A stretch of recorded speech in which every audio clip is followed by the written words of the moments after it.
Rédaction. C'est le travail que vous avez à faire la semaine prochaine. Je vous laisse les 3 heures de cours, lundi, mardi, mercredi de la semaine prochaine, pour faire cette rédaction et vous me la rendez jeudi. Rédaction, réécrire l'histoire de Cyrano.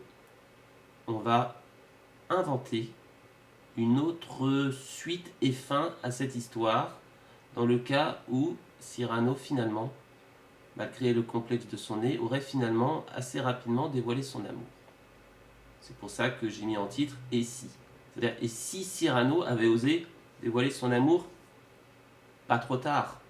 Parce que dans la vraie version d'Edmond Rostand, vous savez qu'à la toute fin, Cyrano finalement dévoile son amour. Mais c'est trop tard. Imaginons-nous avant la fameuse scène du balcon. Au lieu d'aider Christian à conquérir Roxane, Cyrano décide de se rendre avant la tombée de la nuit au balcon de sa bien-aimée pour lui déclarer sa flamme. C'est-à-dire qu'on va imaginer que, au lieu que Cyrano accepte d'aider Christian, il va se rendre au balcon de sa bien-aimée le soir avant Christian. Et il va tout lui dire, et ne pas simplement jouer cet intermédiaire, ou plutôt cette aide, ce souffleur entre guillemets pour Christian.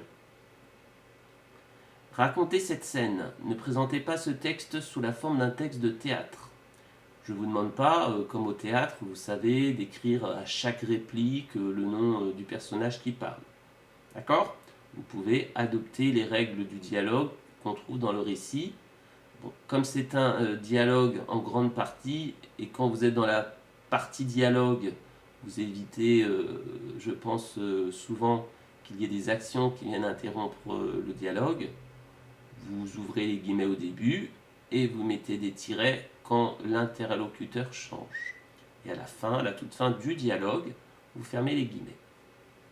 Alors avant ce dialogue, quelques lignes pour introduire, c'est-à-dire qu'évidemment, en quelques lignes, vous dites que Cyrano, à la tombée de la nuit, se rend chez... Nanana, je ne vais pas tout vous inventer non plus, tout vous dire. En quelques lignes, donc, vous introduisez le dialogue. Ensuite, et là évidemment c'est la grosse partie du travail, vous allez donc imaginer ce dialogue entre ces deux personnages. Alors j'ai mis quelques pistes pour vous donner de l'imagination. Cyrano va parler de son nez, évidemment. Depuis toujours, c'est l'obstacle. Il va lui parler de son amour qu'il a toujours eu pour elle. Il va parler de ce qu'il faisait, de ce qu'il comptait finalement continuer, c'est-à-dire se sacrifier pour Christian, qu'à ce moment-là, elle aime encore beaucoup. À vous de choisir si Cyrano parvient à séduire Roxane ou non. Vous avez là toute la liberté que vous voulez. Si vous voulez que Cyrano soit conduit, et conduit ça veut dire Roxane lui dit non, je ne t'aime pas, vous pouvez. Si au contraire vous voulez que Roxane tombe sous le charme des belles paroles de Cyrano, vous pouvez également. Puis en quelques lignes, vous résumerez les 14 années suivantes. Alors pourquoi je vous demande ça? Parce que dans la vraie pièce, vous savez que Christian meurt à la guerre. Sa femme, Roxane, porte le deuil, mais porte le deuil vraiment jusqu'au bout. C'est-à-dire qu'elle décide, après la mort de son mari, de se couper de la société et de se retirer dans un couvent pour se consacrer à Dieu. Et donc on a dans Cyrano, après la mort de Christian et cette décision de Roxane, on a ce qu'on appelle une ellipse, c'est-à-dire un bond dans le temps de 14 ans, et on se retrouve dans l'acte 5. Et dans l'acte 5, vous avez Cyrano, toujours vivant, âgé, mais toujours vivant, qui vient rendre visite à Roxane dans son couvent.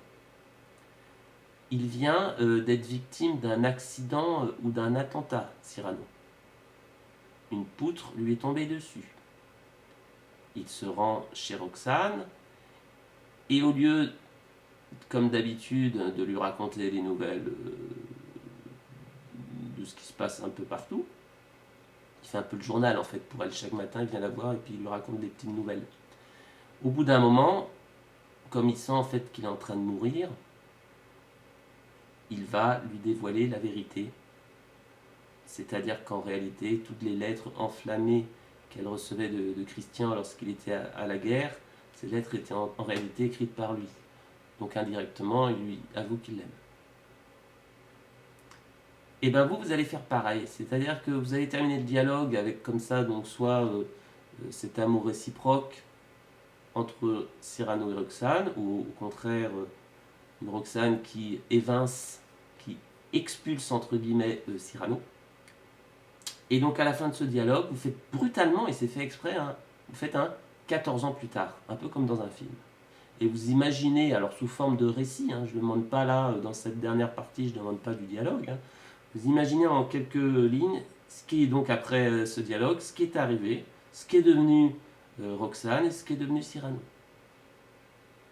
D'accord? Donc si vous avez choisi le happy end, c'est-à-dire qu'à la fin du dialogue, Cyrano et Roxane s'aiment, bah, c'est logique hein, de dire que 14 ans plus tard, ils étaient mariés, enfin je sais pas, hein, vous faites ce que vous voulez, c'est à vous d'imaginer. Vous utilisez le vocabulaire du sentiment amoureux, nous l'avons vu dans la séquence. Vous utilisez le comparatif et le superlatif, on l'a vu dans la séquence. Vous pouvez parler du nez en disant que c'est le plus, c'est du superlatif, ou qu'il est plus grand qu'un, c'est du comparatif. Vous pouvez également utiliser ces deux constructions pour parler de l'amour qu'il a pour Roxane, par exemple. Donc, moi, je vous donne des idées, des pistes. La ponctuation doit être expressive, des points de suspension, évidemment. Hein. Quand on a du doute, quand on ne sait pas terminer sa phrase sous le coup de l'émotion, point de suspension.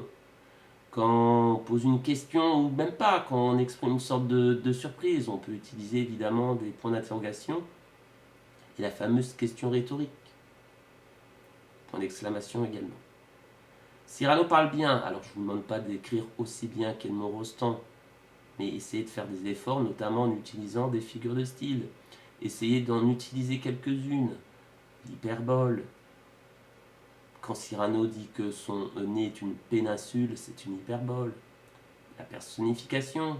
Quand il dit que son nez le précède d'un quart d'heure partout où il va, c'est une personnification. La métaphore, la comparaison. D'accord? Donc j'ai mis 30 lignes. Vous avez quand même du temps là pour le faire. Je réfléchis. Alors oui, c'est ça que je voulais vous dire en plus, ça me revient. Vous m'envoyez ça donc sur l'adresse mail que vous connaissez maintenant. Hein, vous savez, cette adresse Clenet plus le chiffre @gmail.com.